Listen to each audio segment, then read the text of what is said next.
Hello, everybody. Tim McCormick here. Thank you for coming on to our training today on this Friday, this stormy Friday. Hope you guys are all doing great. If you were on our training yesterday, then what we're going to be doing today is going back over some of the stuff we talked about yesterday and starting to talk directly to each of you about how we can apply it. Before I get too far into it, can I get somebody to confirm that you can hear me and see the screen? Awesome. Thank you, Brett. Appreciate it. Okay, so I have been,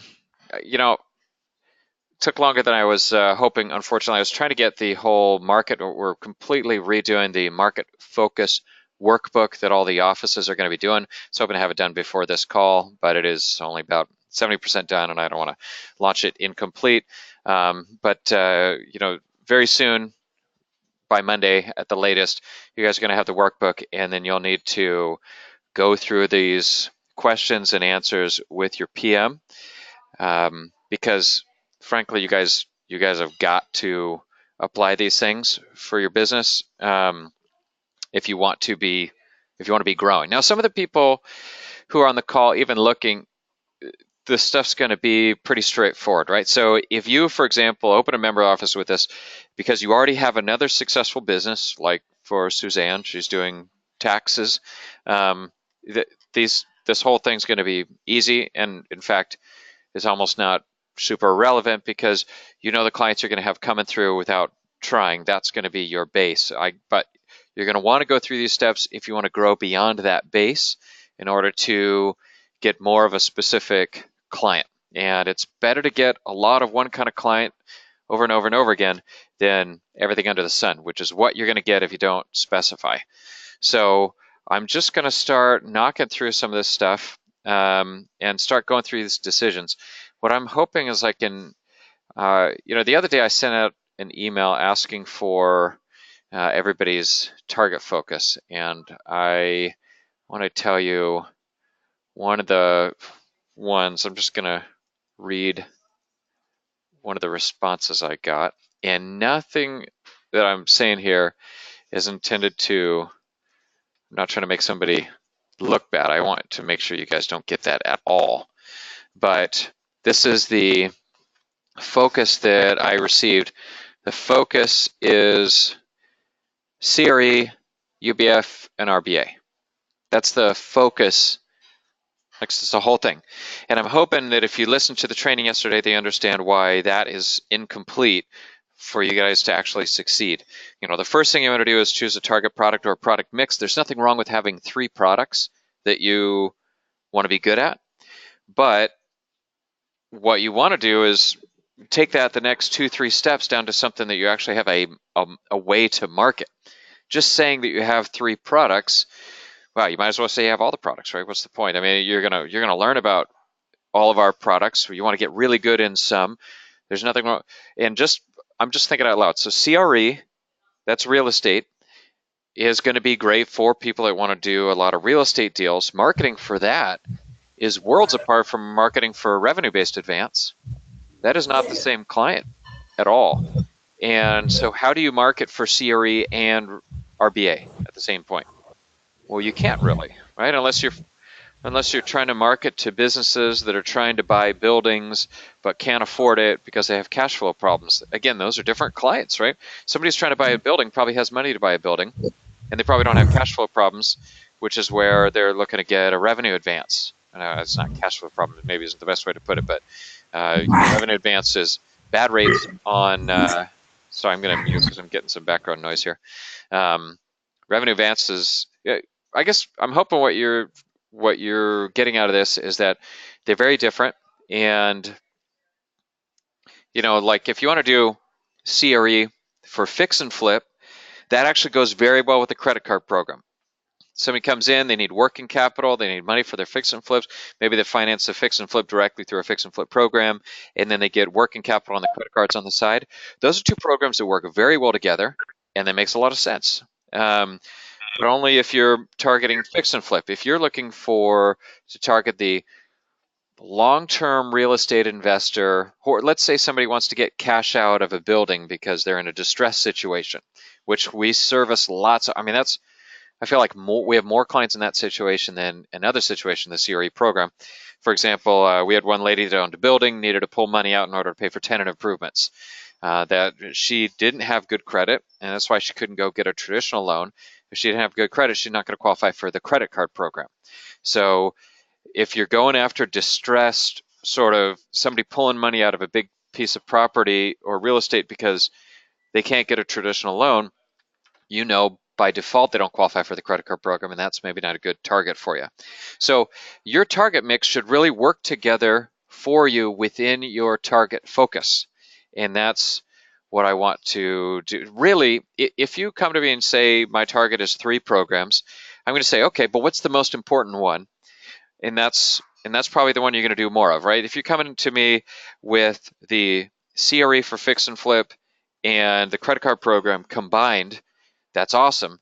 But still, probably the primary one is the fix and flip real estate loan. That's actually more important, and you might make as much money off getting people in the credit card program. Still, you're targeting CRE fix and flip, and then you get the credit card deals at the same time. You're not focusing on both. I mean, I suppose you could target the fix and flip industry with a credit card program and then also pick up the fix and flips at the same point. But that approach is going to be very different. And you have to know your approach before you go in, as opposed to just figuring it out afterwards or just picking up whatever. There's a lot of people that target the fix and flip industry. So if you want to target the fix and flip industry by coming in with a credit card program, that is different. That's going to make you different from other people. And maybe that's a good angle, right? But at least know what that angle is.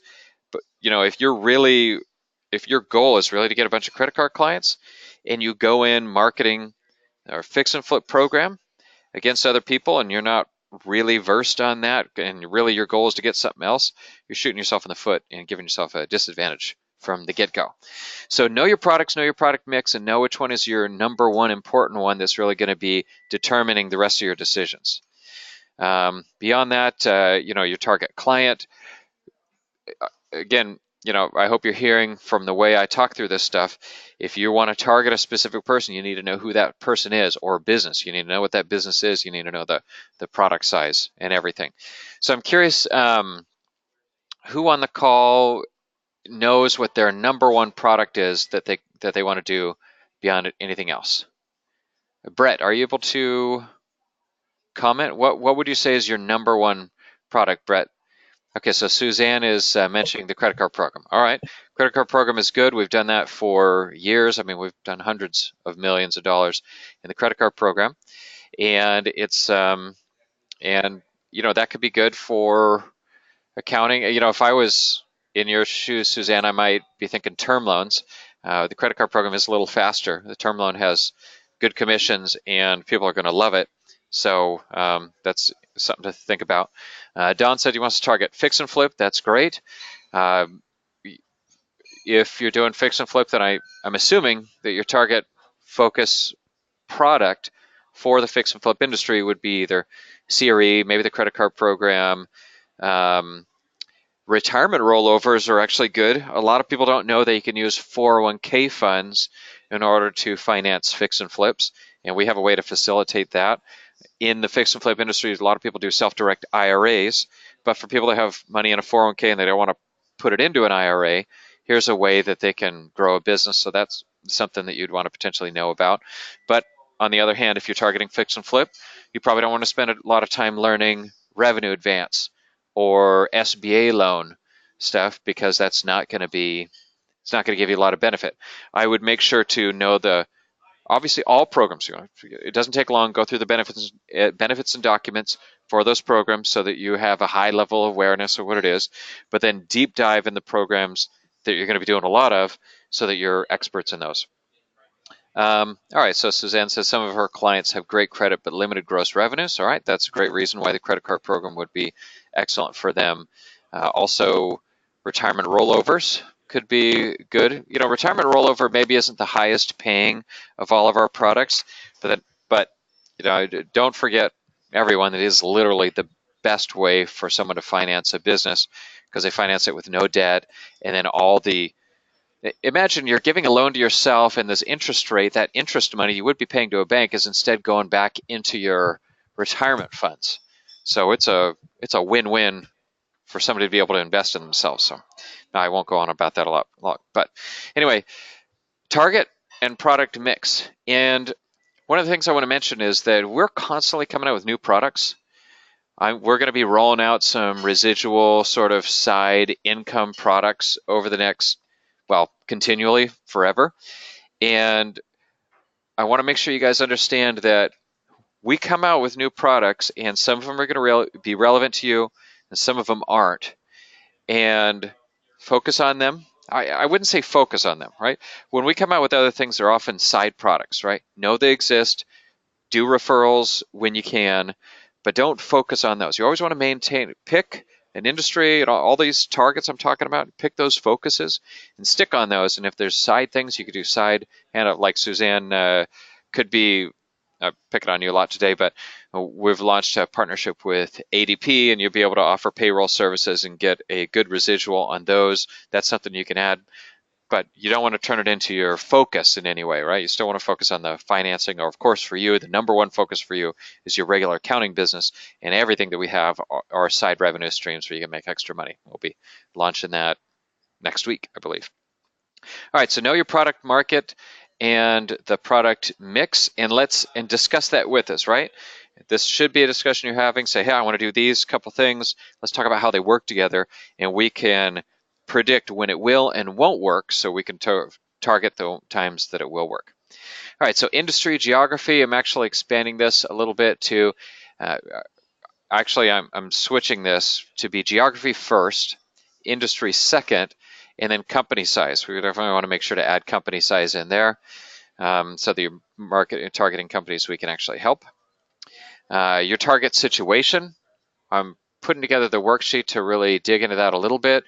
And your target situation is really going to be dependent on the product you're choosing. That's one of the reasons why I had product first. And again, you want to know that. Are you going to be looking for situations which are positive situations? Somebody's growing or doing well. That'll be good for some kind of products. And then distress situations. Somebody's in trouble, they're defaulting on debt, or they need assistance, or they have a pending expense coming up very soon. They don't know how they're going to be able to meet that obligation. We have very different products that service those. Make sure you know what your focus is so you can be really good at that, and you can beat other people who are only sidelining at it, who only do it every once in a while. Did anybody have any specific situations that they have been thinking about targeting in their business? So I'll give you an example. If you're doing fix and flip, it's relatively easy. I'm looking for somebody who's about to do their next flip and needs money for it. So some of these ones, this answer is so simple that it's a non-issue. In other ones, it's not so simple. So if your industry is manufacturing, in order to use the example yesterday, you got growing companies, you want to be looking at term loans or equipment finance, or companies that are in trouble, you want to be looking at revenue advances. Either way, they could use a retirement rollover. Companies that are in trouble might want to do the CRE. When I say CRE is for distress situations, the reality is our private money real estate program is more expensive than traditional bank financing, which is sort of goes without being said.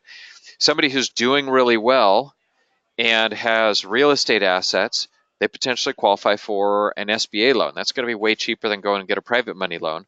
So if you're targeting companies that are growing, then you want to be really good at those. If you're targeting people in distress situations, then CRE is more likely to be what's going to service their needs. And then, as I mentioned on the other training, a target agent, I really think all of you should start your marketing through referral sources. There's a lot of benefit to it. Mostly you're going to make sure not to spend a bunch of money chasing something that doesn't work. We had an office come on a while back, and they picked a target focus, and they started going after that. And that particular focus didn't seem to work out for them. I'm not saying other people couldn't do that, who I don't know, but it didn't work out for them. And the good news is they didn't spend $30,000 in marketing for something that eventually didn't work out for them. They just spent a couple weeks of calling people and realized that's not something that they wanted to focus on for the next 5 years. And that is a ton of money that was saved, right? And we were able to then help the member office focus on a different situation. And then finally, your tactics. Your tactics really should be, how are you going to bring on the agents that are going to bring on your target client who's in your target situation in order to help you get that product that you want to provide the most of, that you make the most money on, that you like offering. And again, like offering. All right, let's talk about that a little bit. Some of you, I'm not telling you what to think. I'm just throwing out what I hear from people, and I'm not trying to create your reality, because a lot of offices are very different. There's some offices that hate the working capital loans because they are expensive. All right, and they just are. You know, somebody comes in, they borrow $100,000, they're going to pay back $145,000 over 6 months with daily payments. You got to be able to present that in a positive light to somebody. And by the way, we're not trying to force somebody into that kind of loan if they have other options. If they have other options, great, we'll give it to them. So we're not out there trying to shove somebody into something that's not good. But I have offices that they feel bad offering that rate even when it's the best thing for that client, because it's the only thing they can qualify for, and it's the best way that they can get money, and it's fast. I mean, there's benefits to the program. There's some offices that hate offering it. So if you don't want to offer that kind of a product, you better be focusing on companies that are doing well and growing and have assets and resources and things going for them, so that you don't end up in a situation where that's all that you have left to offer. So know your product so that you build. We can structure your office to be just about anything you want. And if there's products you hate offering, then don't put yourself in a situation where that's all you're going to be offering people on a regular basis, right? Like if you hate the revenue advance, don't go after the restaurant industry, because restaurant industry, often that's all they can get, So it's by taking the time to work through these questions in advance, you're going to put yourself in the situation where you can run the kind of business that you want, and you can succeed and make money. Yeah, you may be on here thinking, I love the retirement rollover product, right? Which is a great product. I mean, there's more benefits to that product than just about anything else, but it's a little bit on the lower on the commission side. And if you don't find a way that you can do 5 to 10 a month on a regular basis, you're going to be struggling to support your costs that way if you want to bring on a sales team underneath you. Some of the other programs can pay 3, 4, 5 times as much money, but then you got to be comfortable with telling somebody on a real estate loan that they have to pay 6 points origination or whatever it is.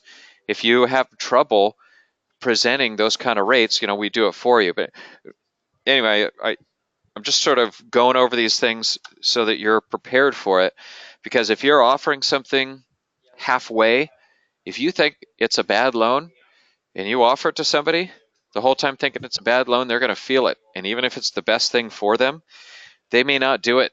And guess what? They're going to hang up the phone and they're going to call the next guy, and the next guy is going to have a more positive attitude about it, and they're going to sign up with them because they need the money and it's the best thing that they have.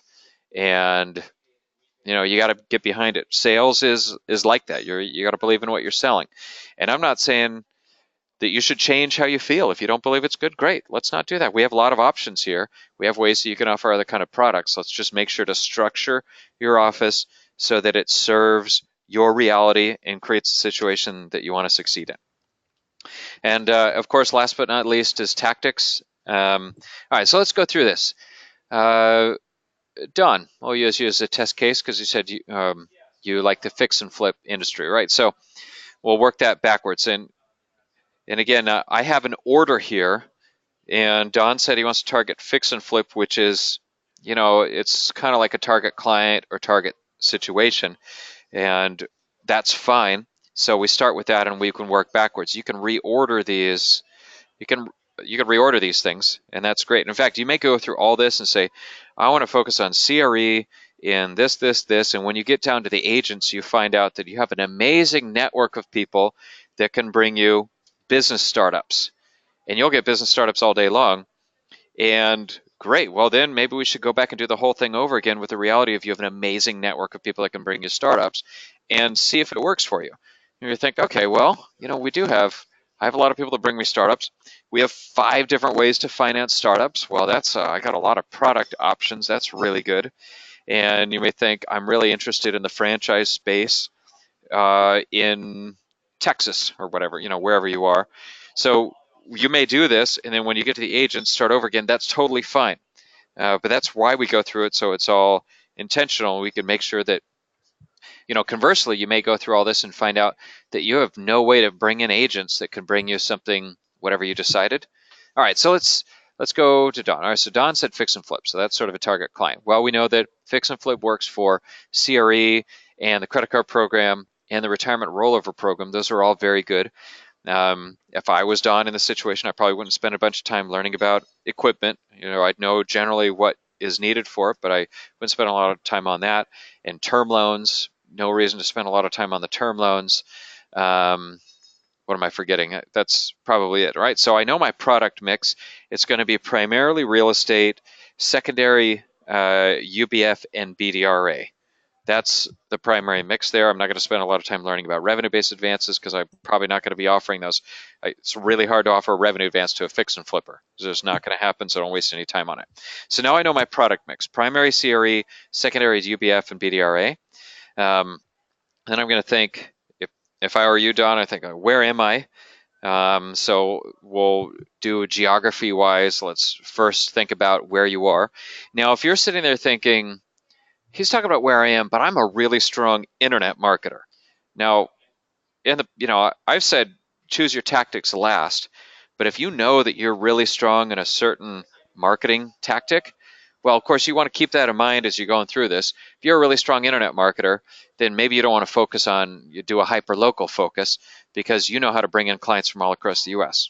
Awesome. Well, maybe if that's the reality, your geography could be anywhere in the U.S. Or you may know that as a really good internet marketer, you have ways to target specific states. Well, great. Maybe in the process we find out that one state is getting a lot of attention and there's other states that are under marketed too. Well, then great. Then who cares then let's just pick a target geography that way by trying to recognize some area that's underserved. But to go through it again, fix and flip, we've got our product mix at CRE, UBF, and BDRA as the sub-products. Your target client is going to be somebody in the fix and flip, somebody trying to do a fix and flip, either within a specific geography. I think more frequently you guys are going to be better off by picking a geography. If you don't know if you're strong internet marketer, then you're not, and you don't want to assume you are. So let's pick an area. Or if you happen to know that you have a strong contact in one of those fix and flip educational groups, right? We had a prospective member office we talked to a while back that had a very strong connection with the number 2 person at a fix and flip training network marketing group. And so we were talking to her about, say, you don't have to worry about industry or geography. Industry is sort of fix and flip. You don't have to worry about geography because you're just going to tie in with this group that has a network of agents that are all going to be referring deals. That's a slam dunk. So again, if I'm done, I'm thinking fix and flip. I know my target products, and then whether or not I'm going to go after geography is going to depend on how you market. So Don, do you have an idea on what kind of marketing you're good at, or do you have experience with? Or perhaps, do you have a strong network in a specific industry that comes across fix and flip on a regular basis? Because those are the questions that you'd want to answer next. If you're able to type in, go for it. If not, don't worry about it. Okay, 1 second. Real estate investment advisors. So you visit real estate investment advisor groups. Awesome. So if that's what you're going to do, then hopefully you have some in your area. It's going to make it a lot easier to visit them if they're local, or of course you can call. Those are different, right? But if you can tie in with those groups, then you want to start with the local ones and get some traction locally, because you're going to be able to. The first relationships that you develop, if you don't have them already, are going to be harder because you need to create a connection. It's easier to do that in person. So if I were you, that's what I would do. Maybe you're already doing this. Great. Maybe you already have the connections. Awesome. So then it's figuring out whether or not you want to sign them up as agents, get them into the agent portal to give them the tools, or whether or not you just want to personally manage them and get them referring directly to you. Either way, that's your choice, and it's an important one. There's times when the agent portal is really good for helping people to create leads, and there's times where it's counterintuitive and you might worry about losing. It's like if you have people that refer clients to you and they're not asking for money, then maybe you don't want to put them in the portal at all because you don't want them to hear that it's even a possibility to be paid, and that's a legitimate reason not to put somebody into the portal. Alternatively, if you know people where they'd be very excited to have the tools, they'd like to be able to email something to you, have it go direct into the system, and they want to actually market some, and they would benefit from those tools, and put them in the agent portal. All right, so you're going to go visit these groups. Well, there you go. You got your product mix. You have your target client nailed. Geographically, you would start locally and then grow from there, unless for some weird reason you have super strong connections in Chicago and you want to start there. Well, good. You know your target agent, or whether or not you're going to bring on an agent. Initially, you probably just do it yourself, and then afterwards, you could start signing up people who come across Fix and Flip as your agent. Now, when you're thinking about this, one of the things that happens is we have offices that come in and they sort of decide what their path is going to be. And then we assign them some test agents to start working with, so you can get used to the process of working with agents. And then one of those test agents tells them about an opportunity in Florida. And then the next test agent tells them of an opportunity in Washington. And the next thing you know, the plan is thrown out the window, and they have these ideas that they want to chase whatever rabbit goes across their path, and they're working on stuff so disjointed that they completely forget about a strategy at all. And they're doing RBAs and retirement rollovers in California, and there's some land development deal in Montana. Every single call is something different, and it can be very distracting, and if a couple of those fall through, it can be very discouraging. What I want to say is we're talking about your focus, and we want to make sure to remember that and follow it. And of course, it doesn't mean that if you get an opportunity that comes by, you should ignore it. Because in the end, what matters more than anything else is that you are getting deals done so that you can cash flow your operation. This is your long-term market strategy. But the important thing is you got to do a little bit of both, right? You have to capitalize on the opportunities that come by you without completely losing track of your focus and your long-term vision. Because your long-term vision is making it easy for you to get a lot of deals, creating a reputation and a defensible market position. Doing every single random deal that comes across your desk is not a defensible position, because you're going to be beat out by people that are focusing on whatever each random thing is that comes by.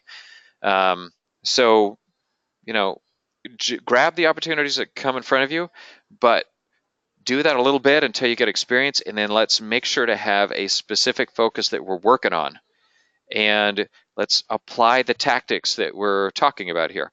So again, Don tomorrow might get somebody who has a restaurant in California and needs a revenue advance. Awesome, right? Well, it's good to get experience in all these products, and you can make money fast with a revenue advance, so there's nothing wrong with it. But don't forget what your target focus is, so that we can intentionally solicit agents that will bring you the kind of business that you want.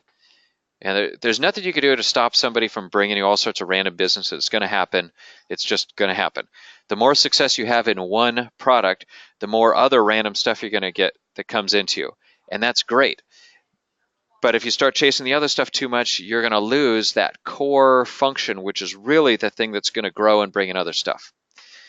All right, so that's another run through. By Monday, you're going to have your call with Trey where he goes over sort of the weekly update. Tuesday, look for our next call to be about the Market Focus Workbook, where we're going to be sending those out, and you should be going over that with your on-site partnership manager in order to make sure that your whole plan works, that each segment of your plan works. And then we'll start testing it, and we may find that item 3 was a bit off, but item 1, 2, and 4 all worked. And so we can adjust your target situation. You want to know which thing is not working, right? If you haven't made all these decisions and something isn't working, you don't know what's not working. You don't know if you're going after the wrong product, the wrong client, the wrong industry, the wrong geography, the wrong situation, or you get the wrong agents. It could be everything. Once you make all these decisions, then you can see what's wrong. You say, I seem to be getting a lot of fill in the blank agents signing up. That's great. I'm getting referrals, but none of the referrals are what I was expecting. Well, then you need to decide, is your target product and client more important, or do you just capitalize on the agents who you found are easy to sign up and they're bringing you X, Y, and Z instead of A, B, and C? Maybe X, Y, and Z are great and it works for you. Well, awesome. Make that adjustment and we'll change your marketing on your website and everything in order to service that. But don't just sort of let it happen unintentionally, right? Be watching the variables so that we can adjust them and make it perfect. I hope this has been beneficial for you. I'm happy to open it up for questions. Anybody have any questions or comments about any of the items that we discussed today? Hey, Jim, it's Brett. Brett, how you doing? Good. And I mean, this is totally helping my office as I'm a new office, and as you explained, the rabbit trail is exactly where my office was kind of fielded. I I tried to do local, and local has some. It's very competitive as to what markets you go into, of course, and the fix and flip is definitely in the real estate, of course, is the lot bigger margins as to where we all want to be, but not necessarily as fast as close, just because there's lots of Appraisals. areas to look at. Yeah. Right. So the UBF program, of course, is your best commodity, I think, for most offices, and that's where um, have my energy steered towards, and I'm eager to fill out the handbook and target my market independently and work off agent feed for my office, as not defining my geographic locally as to where I can help feed agents to the bottom line is exactly where I'm focusing now. So Okay, great. Well, I have a question for you. So, I do think that local could still work for you. And when you say the local is competitive, I'm kind of curious to hear what have you been coming up? Do you find yourself actually competing with the banks? Banks will have a very strong local presence. The problem is yeah, they decline almost everybody. So even though there's competition, it shouldn't necessarily disqualify you unless maybe you're looking at the wrong client. So can you talk about what you've done locally? Because our first client that we got from you was a local business. correct.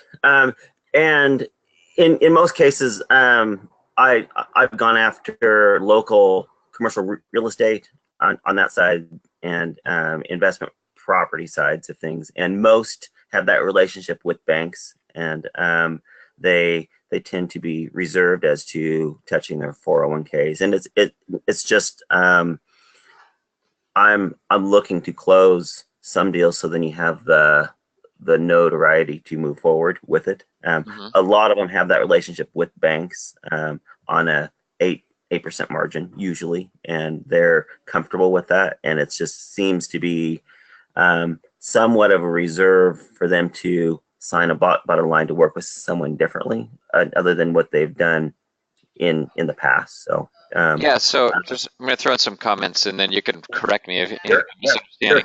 Um, People that qualify for bank financing, you know, there's that's awesome, and you're not going to be right, able to compete with that. Um, but at the same point, if they, it's even if they qualify for bank financing regularly, they may come across deals that the banks won't touch. Um, so when you say bank, are you talking about fix and flip specifically? Maybe they already have a lender that they're working with on a regular basis, correct. or And are you talking about actual people going straight to the bank? most of them going straight to the bank, trying to pull what they're currently using, and the clients that I've been going after currently, I know that they have a 401k that they can tie into, and I'm trying to um, prove to them that's a beneficial way to move forward. As it's free money essentially to them. And usually they have a great credit reference as well, Right. as far as score, so you can get them $100,000 in funding on and they aren't using their cash, necessarily hard-earned cash, to buy their next land deal. And so it's a lot better way to forecast dollars moving forward. And it's they like I had a for instance, I had a client that I could have moved about a million two forward, which is $6,000 investment on a 401k rollover, and a say $100,000 in credit cards, which is a really small investment. And then they ended up going to the bank getting a 9 or 10% loan, which we would have saved them, and Right. which was only on a $200,000 loan. And we could have rolled over a lot more for them. So it's just a matter of um, I guess steering it practically forward, and Yeah, here's working. I'm kind of I'd like everybody to hear this. I talk about the BDRA program as the best possible way to finance a business because it just is. At the same point, the thing could be darn hard to sell because people are understandably very protective over their retirement funds. And at Finance Store, once we launched our own BDRA product, when we wanted to grow it, we had a devil of a time actually growing it. The only way we found to really do it consistently was to go after the franchise industry, because alternatively in the franchise industry, it's all everybody talks about. Everybody uses retirement rollovers. It's very common. And so when people hear it's common, then they're more comfortable with it. Outside of it, when you bring it up and they've never thought of it before, there's always initial pushback. And the only way to really sell it, in my opinion, is to really get them to understand that it's not the last resort. I was talking to my neighbor the other day who's been doing a startup. Now he's 14 months into it, and have been trying to get investors. And he was telling his wife, well, as a last case resort, we can dip into the retirement funds. And I was, trying to communicate to him, it's the opposite of the last case resort. It's better than any investor you can bring in because you don't have to answer to anybody else. And instead of paying interest to the bank, you're paying interest to yourself, or you're growing your own portfolio faster than the market would. They really have to understand. That's why I use those words. It's the best possible way to finance your business. So because you got to flip their whole understanding. It's not the worst case. It's not the last resort. It's not the thing that you do when you're totally screwed. That's how emotionally they feel about it. It's the best. So what I try to do is I hit that fast, and if I don't see somebody understanding that, I don't waste a lot of time trying to convince them. Anyway, just that's for everybody to know, because when somebody is dead set about not touching their retirement funds, often they're dead set. Often you're not going to bring them around. All right, so what have you done to try to bring on local business? For my office personally, it's just been word of mouth, and so I'm going to start utilizing more social media because I'm strong in that. I just haven't gone there because I really haven't wanted to be the nuisance. I didn't want it's Right. I don't want to be blocked before I get going and on things. So I was trying to put a few deals under my belt before I went there, and to use them as What type a of social media are you talking about? um, Facebook mainly, Okay, so you're talking about paid Facebook marketing or? um, and free and or both. Um, I manage a couple sites that have several thousand people on them, so Okay, that's I'm good. really tenderly trying to not abuse it, because I usually kick people off that abuse like window cleanings and Right. that so.